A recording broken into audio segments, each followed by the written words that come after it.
À quelques heures de l'arrivée du président de la République, Bassirou Diomaye Diakhar Faye, dans le cadre de sa tournée économique dans la région de Kédougou, la vitrine régionale d'information fiable Kédougou 7 est venue donc recueillir les avis des populations dans la commune de Bembou, plus particulièrement au village frontalier Moussala Mainami.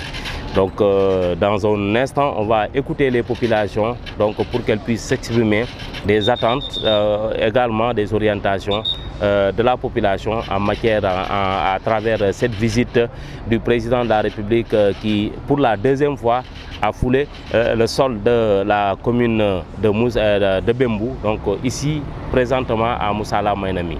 Je m'appelle Sarah Makalou, je suis le président des jeunes de Moussala. Voilà. Et à Moussala, ici, nous avons beaucoup de difficultés. Comme vous le constatez ici, derrière nous, il y a le corridor Dakar-Bamako qui est là. Les travaux sont aux arrêts depuis 6 mois, 7 mois, 8 mois comme ça. Depuis l'hivernage, Moussala vit dans la poussière. Vous le constatez tous. Et tous les gens qui ont eu à passer dans ce village-là ont constaté la poussière au niveau de Moussala. Nous avons réclamé, nous avons essayé d'alerter les autorités. On a fait des démarches, on nous a fait des promesses. On nous a même proposé quelqu'un, un camion citerne qui va venir arroser. Mais ce gars-là ne vient pas. S'il vient aujourd'hui, il fait 3 jours sans venir. Ou bien s'il vient dans 10 minutes, la poussière commence encore à envahir les maisons. Aujourd'hui, tu ne peux pas entrer dans une maison à Moussala sans trouver 2 ou 3 personnes malades là-bas. Donc la population vit avec beaucoup de difficultés. Les gens vivent ici avec des maladies. On a alerté, mais on n'a pas trouvé de solution. Aujourd'hui, on est là pour montrer notre amertume, pour montrer notre désarroi à notre président qui doit être là demain matin. On parle aussi aux autorités qui nous écoutent, aux populations du Sénégal qui nous écoutent. On veut vraiment que ce tronçon-là soit réhabilité dans les meilleurs délais. Moussala a beaucoup de problèmes. Moussala n'a pas d'eau. Si vous le constatez ici, Moussala a un poste de police depuis les années 80. Moussala a 2 postes douaniers. Moussala a 2 écoles. Moussala a un hôpital qui n'est pas digne de son nom. Moussala a un poste de service d'hygiène.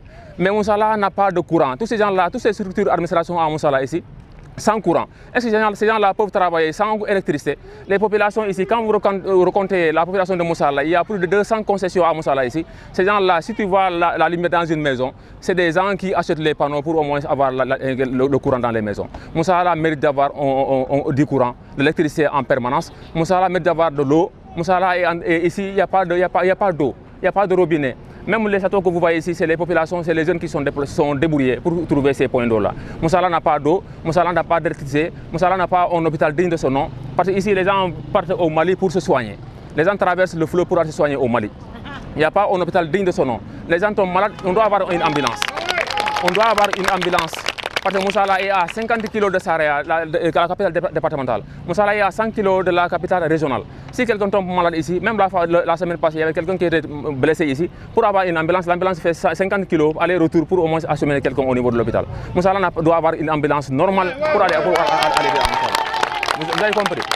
Moussala doit avoir une ambulance, Moussala doit avoir du courant, Moussala doit avoir de l'eau, Moussala doit avoir un hôpital de la dernière génération. Moussala aussi, pour revenir sur la route là, vous voyez les gens sont carrément malades. Les lampadaires aujourd'hui à Moussala, les lampadaires de Moussala ne sont même pas allumés. Moussala, si vous regardez, Moussala fait 200 concessions, plus de 200 concessions. Les lampadaires là, on nous a donné 19 lampadaires, 18 lampadaires qui sont au bord de la route ici. Ces lampadaires là ne s'allument plus. On est dans l'obscurité totale parce que les poussières ont envahi les panneaux. Donc ça c'est anormal, on ne va pas l'accepter.